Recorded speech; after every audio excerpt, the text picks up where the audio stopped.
मी म्हणून टिकले अशा टिकल्या किती वेळा वाजवल्या?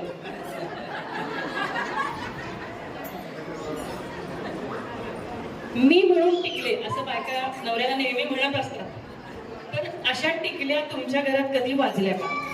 कधीही नाही. आपण याच्यावर टाळ्या वाजवूया. नाहीतर हल्ली उठसूट बघायला बहिणी हसतायत, इकडच्या पण बऱ्याच मंडळी हसतायत. तुमच्याकडे वाजतात का दादा टिकल्या?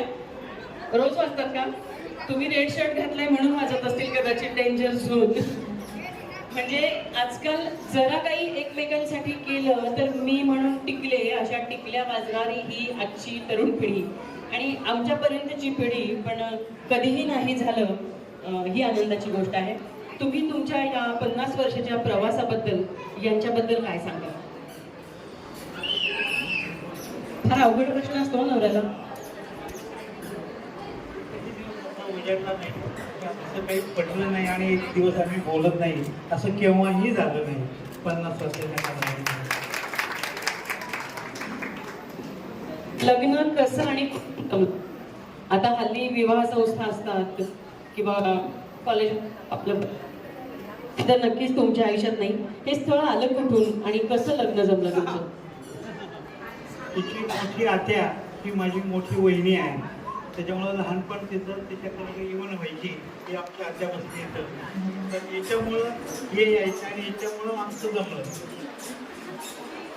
आपण आत्यांसाठी पण टाळ्या वाजवूयात का? त्यांच्या एक वेल मांडवावर चढवावी या कृतीतून लताताईंची वेल या मांडवावर चढली, बहरली आणि खऱ्या अर्थी आशीर्वाद म्हणावा की आज 50व्या वाढदिवसाला आत्या उपस्थित आहेत. काकूंना विचारू शकते काही प्रश्न? तुम्हाला काय वाटते आजपर्यंतच्या दादांबरोबरच्या आयुष्यात तुम्ही काय सांगाल?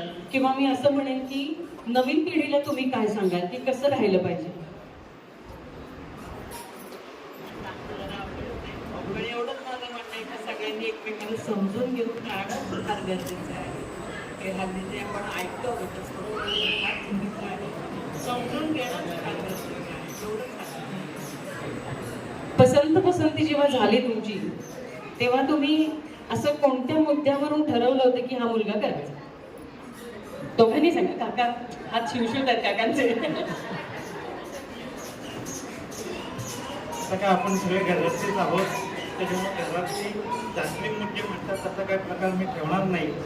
तर मी मुली बघण्यासाठी पुण्यामध्ये 2-3 मुली पाहून घरी आलो आणि घरी आल्यानंतर माझी आई मला म्हणते, आणि मग ती लता मगाशी आली होती तिच्याशी का तू विचार करत नाही?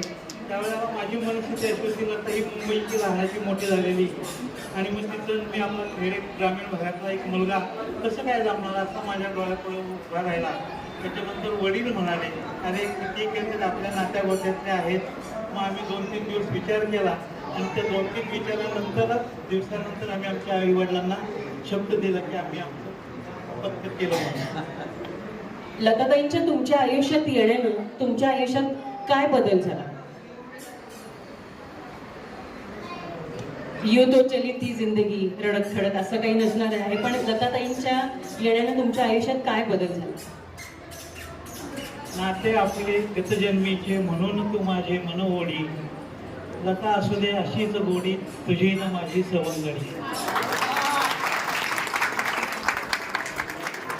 बघा दादा म्हणत होते आमचे दादा काही बोलणार नाहीत,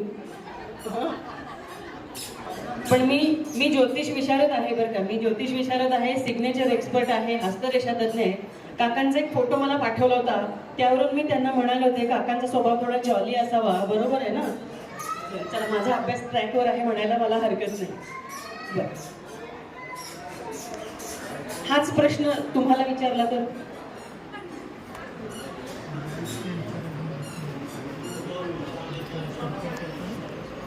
अच्छा, अव्यक्त गोष्टी आहेत त्यांना व्यक्त करता येत नाही, पण स्थिरावलं तुमचं आयुष्य. यांच्या आयुष्यात येण्याने आनंदाची बहार आली असंही म्हणू शकतो, कारण आजपर्यंत या 50 वर्षाच्या प्रवासामध्ये एकमेकांच्या साथीने इथपर्यंत आलेला हा प्रवास. सगळ्यांची नावं घेण्यासाठी हरिभक्त परायण श्री नारायणराव